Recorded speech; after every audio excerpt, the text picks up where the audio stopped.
Hi everyone, my name is Alicia Like, and I'm sure you have been wondering how to manage challenging behaviors in the home with everything that is going on right now, everyone being out of their routine, kids being out of school, and life being very different than what it normally looks like. I wanted to give you just some quick tips and tricks to keep in mind that will hopefully make your days flow a bit smoother. So my name is Alicia. I'm a behavior analyst and an autism specialist, and I currently work for the Center for Autism and Related Disorders. One really important thing to remember during all of this is, if at all possible, try to maintain structure and routines.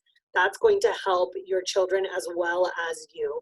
Try to structure your day based on meals, especially for individuals who have a difficult time following time and reading a clock. They will understand the passage of time through the meals. So breakfast, and then something happens after breakfast, and then we have lunch, and then something happens after lunch, and then we have dinner, and then we get ready for bed.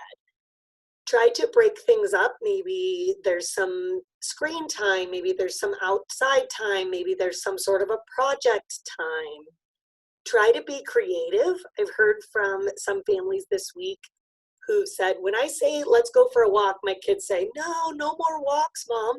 But what if you go on a bug hunt? Maybe take some toilet paper rolls and turn them into glasses and you go outside and hunt for bugs. Think of things like that that may take an ordinary thing and make it more fun, and get everyone outside, get everyone a little bit of exercise and a little bit of movement. The next thing to keep in mind is choices. Unfortunately, none of us have a lot of choices right now with what's going on, and that can cause us to want to be in control of things naturally, because we don't have control over a lot going on in our environment right now.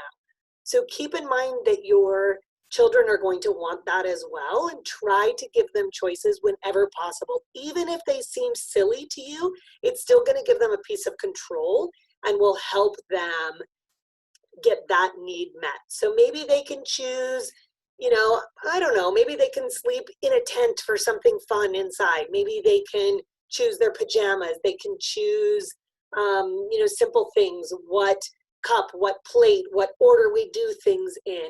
Wherever possible, try to give them as many choices as possible. The next thing is, remember that we're all having to be flexible.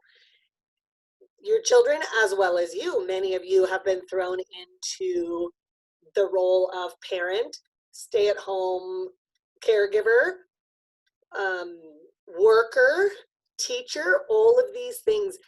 Give yourself a break. Know that this is a lot. No one expects anything to be perfect. Right now, we're all just maintaining. So please give yourself some grace with this. We didn't have time to prepare for this. It's something that happened. It's happening to us. None of us chose for this to happen. And also, none of us did anything wrong. It's not our fault that this is happening. This is just where we're at right now. So the best thing that you can do is think of, what are your biggest priorities? Maybe we worry right now that we aren't dangerously injuring siblings, and that's our number one priority, and that's fine. Let's not worry about the academics so much right now. Let's just focus on that. Or we want to make sure that he stays potty trained. Okay, that's a great big goal. Let's keep that, and let's not worry about the other things right now. Let some of the other things go if you can. Pick your top 1 or 2 things, focus on those. We'll maintain those skills, and then when things get back to normal and the kids go back to school and they go back to their therapies and everything like that, we will be able to pick those skills back up again.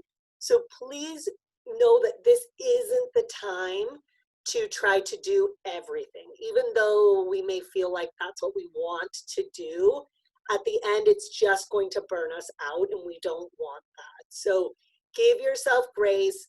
Do the best you can, pick a couple of things, stick with those, and we'll work on the rest later when things settle down a bit. Try to think outside the box. We're all having to do that now, right? We're working from home, we're getting groceries in a different way. Everything is different. See if there are things that you can do different for your kiddo that can help them. Maybe they can't go to McDonald's right now and play, but they can go on a bug hunt. So try to, instead of saying, no, we can't do that, give a choice. That's not a choice right now. I know, I'm super bummed too. I love McDonald's. Oh, bummer, I want to go. We can choose this or we can choose this. So also empathizing with your child. I know, I'm mad too. I want to. That is not a choice. But this is a choice and this is a choice. So you're still giving them options within what's possible and what you can do. Also, make sure you're taking breaks for yourself. If that means you need to park the kid in front of a movie or in front of the iPad for 20 minutes so that you can take a breather, please do that. You need to do that. We have to take care of ourselves if we're going to be able to take care of anyone else. A couple of really quick resources for you.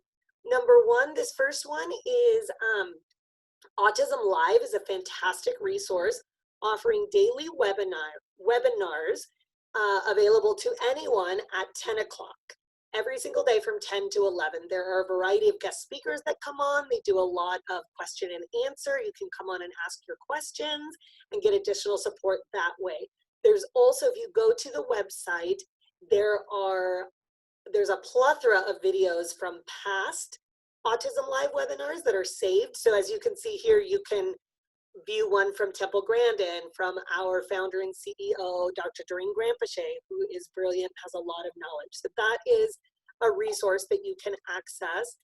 Another is, there is an app called Camp Discovery. It's free to download. It's only available right now through Apple devices, but it uses the principles of ABA, of Applied Behavior Analysis, to teach basic skills.